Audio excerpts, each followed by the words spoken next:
সকলকে স্বাগত জানাই। আমার রেসিপিটা যদি আপনাদের ভালো লেগে থাকে তাহলে লাইক এবং শেয়ার করার অনুরোধ রইল। নতুন বন্ধু যারা আমার চ্যানেলটা এখনো সাবস্ক্রাইব করেননি তারা সাবস্ক্রাইব করে পাশে থাকা বেল আইকনটি একটু প্রেস করে দেবেন।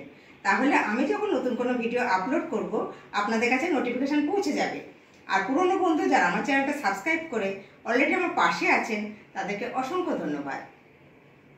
আজকে আপনাদের সাথে ইলিশ মাছের একটা খুব পরিচিত রেসিপি শেয়ার করব। বেগুন ইলিশ। বেগুন ইলিশ এই রান্নাটা এক একজন এক একভাবে করে, আমি যেভাবে করি সেটাই আপনাদের সাথে শেয়ার করব। ইলিশ মাছের সঠিক স্বাদ পেতে চাইলে এইভাবে রান্না করুন বেগুন ইলিশ। গরম ভাতে অসাধারণ লাগবে। তাহলে চলুন দেখে নেবেন রেসিপিটা। এখানে 5 পিস ইলিশ মাছ নিয়ে নিয়েছি। এতে নুন হলুদ মাখিয়ে নেব। নুন দিলাম আর অল্প হলুদ দিয়ে দিলাম। এবার মাখিয়ে নেব। মাখিয়ে নিয়ে আমি 5 মিনিট রেখে দেব।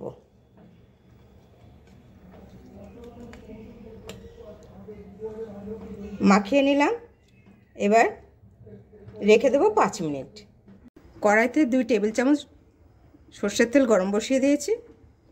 তেলটা গরম হয়ে গেছে, এবার মাছগুলো দিয়ে দেব।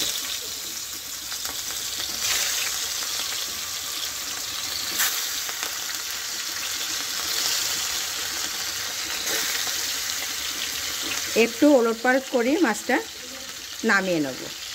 ইলিশ মাছ বেশি ভাজলে ভালো লাগে না, তাই অল্প ভাজবো।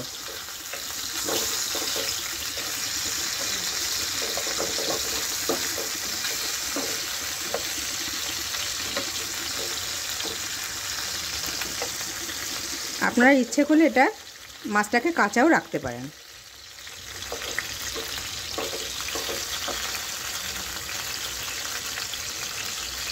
দু পিঠি গরম তেলে উল্টে পাল্টে নিলাম, ভাজা করলাম না। এবার নামিয়ে নেব।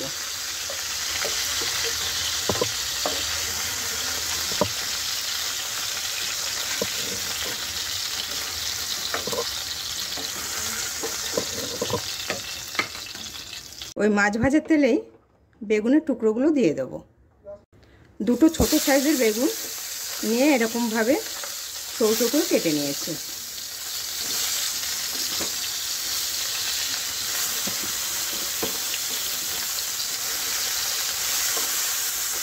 এর মধ্যে মিশিয়ে দেব নুন, অল্প পরিমাণে দেব নুন আর হলুদ।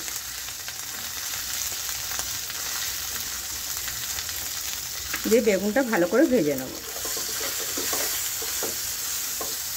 বেগুনটা বেশি সময় ভাজবো না, তাহলে ভেঙে যাবে। ভাজা হয়ে গেছে, এবার নামিয়ে নেব।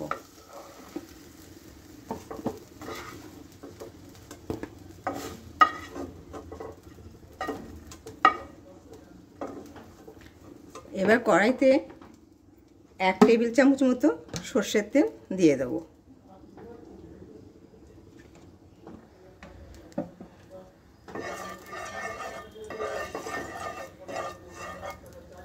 তেলটা গরম হলেই 1/4 চামচ কালো জিরে আর 3টে চেরা কাঁচা লঙ্কা দিয়ে দিলাম।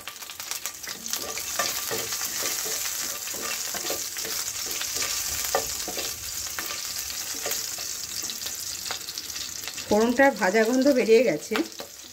এবার আমি একটা বাটিতে 1/2 চামচ কাশ্মীর লঙ্কার গুঁড়ো আর 1/2 চা চামচ হলুদ গুঁড়ো একসঙ্গে গুলে রেখেছি, সেটা দিয়ে দেবো।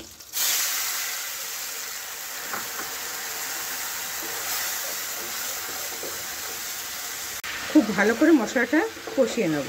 এর মধ্যে দিয়ে দেবো অল্প পরিমাণে নুন, কারণ বেগুনেও নুন দিয়েছি আর মাছেও নুন মাখানো আছে।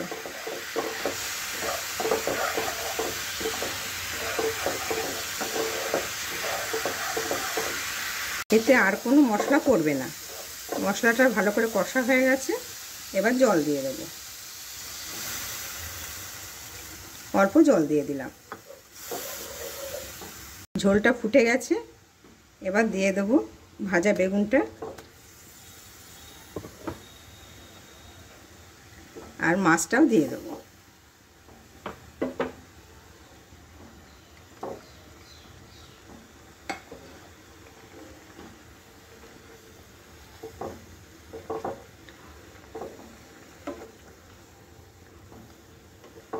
এবার ঢেকে দেবো একটু সময়,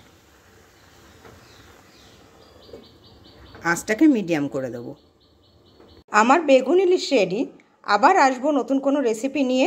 সকলে ভালো থাকবেন, সুস্থ থাকবেন। নমস্কার।